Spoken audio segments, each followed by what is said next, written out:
Pemirsa, kembali lagi bersama saya Mira Rahmalia dan kami masih bersama Pak Edwin Ridwan, Direktur Pengembangan Investasi dari BPJS Ketenagakerjaan. Pak, terima kasih sekali nih Pak untuk di paruh kedua ini. Mungkin kita sambil duduk Pak. Baik. Mungkin mengawali pertanyaannya tadi sempat menarik soal ini Pak, saham ini presentasinya semakin kecil begitu. Kalau boleh tahu pertimbangan apa Pak yang kemudian mendasari instrumen saham ini kemudian presentasinya semakin kecil oleh BPJS Ketenagakerjaan? Ya, begini, kita di dalam mengelola investasi di BPJS Ketenagakerjaan, kita tidak bisa reaktif ya. Karena dengan size yang sebesar ini dan juga kita investasi itu untuk jangka yang sangat panjang. Bayangkan misalnya peserta itu membayar iuran, dia masih sangat muda usianya, dia baru akan klaim mungkin 20 tahun yang akan datang gitu ya. Ketika masa pensiun begitu ya Pak? Dia pensiun. Sehingga pada saat kita mengelola ini, kita tidak bisa reaktif. Ya.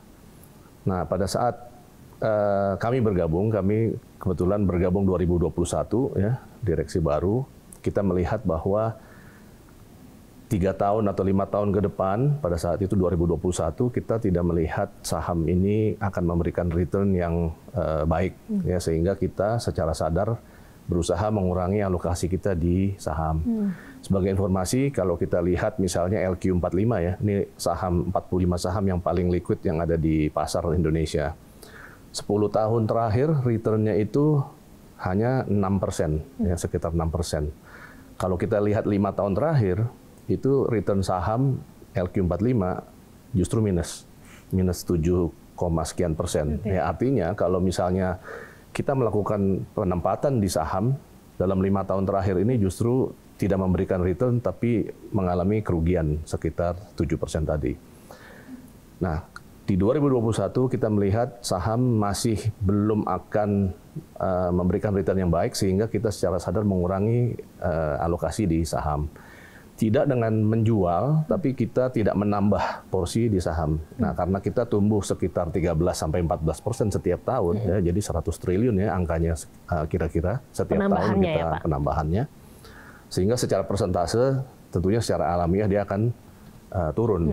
Ya, sekarang total dana kelolaan yang ditempatkan di saham itu hanya sekitar 8-9% saja. Dari keseluruhannya, Pak? Betul, dari keseluruhannya. Jadi jawabannya adalah kenapa kita tidak memperbesar posisi saham, karena kita melihat di tahun 2021 outlook saham itu belum positif, ya, sehingga kita secara sadar mengurangi porsi alokasi di saham. Berarti ini analisa yang sangat mendalam ini juga bisa menjadi penenang begitu ya Pak bagi para pekerja yang menitipkan dananya di BPJS kalau memang dananya dikelola secara profesional gitu ya Pak? Iya, karena memang kita concern pertama atau hal yang menjadi perhatian kita itu adalah solvabilitas. Ya, pada saat peserta itu melakukan klaim, kita harus pastikan dananya itu ada. Nah, di dalam kerangka itu baru kita berusaha mengoptimalkan return. Jadi kita tidak semata-mata melakukan investasi untuk mengejar return, tapi kita memastikan dulu bahwa pada saat kewajiban jatuh tempo, kita punya dananya untuk kita bayarkan kalau ada klaim. Oke, ke pekerja masing-masing. Baik, Pak, saya mau mengerucut ke tahun 2023 kemarin. Ya. Kalau secara evaluasi begitu Pak, bagaimana kinerjanya Pak di 2023 kemarin? 2023 ya. Kita return ada sebesar 46 triliun ya, 2023. Dari total dana kelolaan 712 triliun. Jadi YOI atau Yield on Investment itu sekitar 7%-an ya. Di Juni tahun ini kita sudah berhasil mengumpulkan hasil investasi sebesar 27 triliun dari target sebesar 55 triliun untuk tahun ini. Berarti masih setengah lagi yang dikejar ya Pak, dan masih on track tapi ya Pak? Ya, alhamdulillah on track ya, dan dengan target kita tahun ini 7%,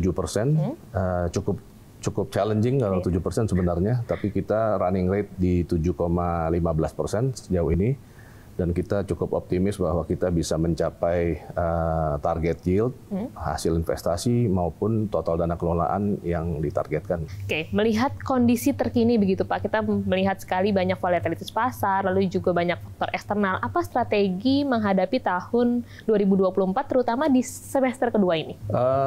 Seperti saya sebutkan tadi ya, kita kalau investasi tentunya kita melihat outlook yang cukup panjang gitu ya, 3-5 tahun ke depan kita lihat.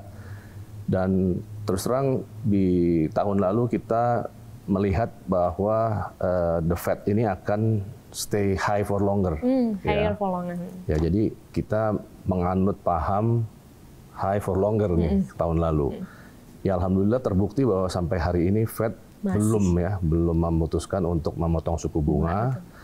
Padahal kalau kita lihat di awal tahun ini sudah probability untuk Fed melakukan pemotongan suku bunga itu kalau pasar sudah expect sudah ada sekali, gitu ya Pak. Tapi ternyata terbukti bahwa Fed tidak melakukan pemotongan suku bunga. Jadi kita ada di camp yang percaya bahwa Fed itu akan menahan suku bunga lebih lama high lagi for longer. Jadi itu yang kemudian sangat diantisipasi ya Pak, mempertimbangkan aspek itu. Ya. Pak, belakangan ini kan memang kita sangat sering melihat berita soal tren PHK, terutama di industri manufaktur. Mungkin bisa baca Pak, di CNBC banyak Pak beritanya. Apakah ada kenaikan klaim secara drastis yang dicatat oleh BPJS Ketenagakerjaan? Kalau sejauh ini, memang trennya jumlah klaim itu meningkat ya dalam konteks jumlah kasus. Tapi kalau secara nominal rupiahnya pertumbuhannya tidak sepesat kasus. Jadi saya kira kalaupun ada PHK, ya kita masih masih manageable gitu ya. Karena kalau kita lihat total dana kelolaan itu sekitar 90 triliun itu adanya di deposito. Sehingga kalau kita bandingkan dengan contohnya tahun lalu 53 triliun klaim, sebenarnya dengan deposito yang kita miliki itu kita bisa mengcover klaim bahkan sampai hampir 2 tahun.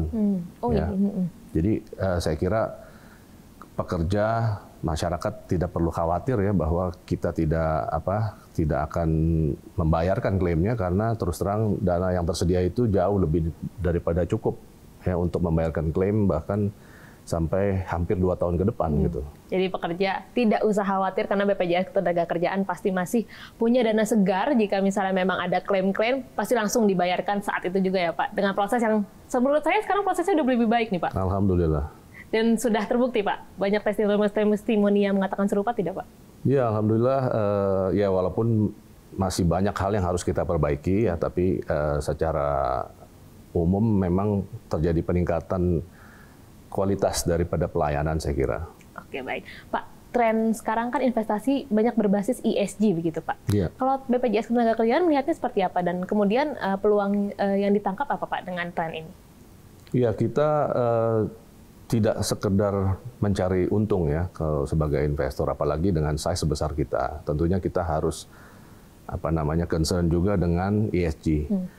Pertama, kalau kita lihat dari universe saham yang kita miliki, kita ada sekitar 49 saham, sepertiganya itu masuk di dalam kategori indeks IDX ESG leader ya. Kalau kita lihat bursa mengeluarkan indeks yang namanya ESG leaders, sepertiga daripada universe saham kita itu ada di ESG leaders. Itu yang pertama. Yang kedua, kita di tahun ini kita meng-hire konsultan untuk membantu kita mempersiapkan supaya ke depan itu kita akan semakin comply dengan ESG investing ya. Jadi kita sangat concern dengan ESG dan tentunya kita ke depan akan memperbaiki kondisi kita supaya semakin comply dengan ESG. Oke, baik. Semoga kedepannya memang lebih banyak lagi pilihan dalam tren bisnis ESG begitu juga ya Pak ya? Iya, bahkan ya satu hal yang saya mungkin harus tekankan juga,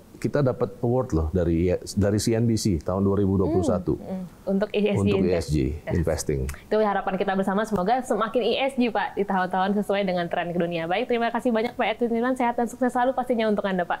Terima kasih. Ya pemirsa, dari obrolan saya bersama Pak Edwin Ridwan, Direktur Pengembangan Investasi BPJS Ketenagakerjaan, bahwa saya memastikan kalau dana saya, dana Anda, dan dana kita semua ini dikelola dengan tepat guna dan tepat sasaran, atau bisa dikatakan investasi bebas cemas. CNBC Indonesia, Beyond Business.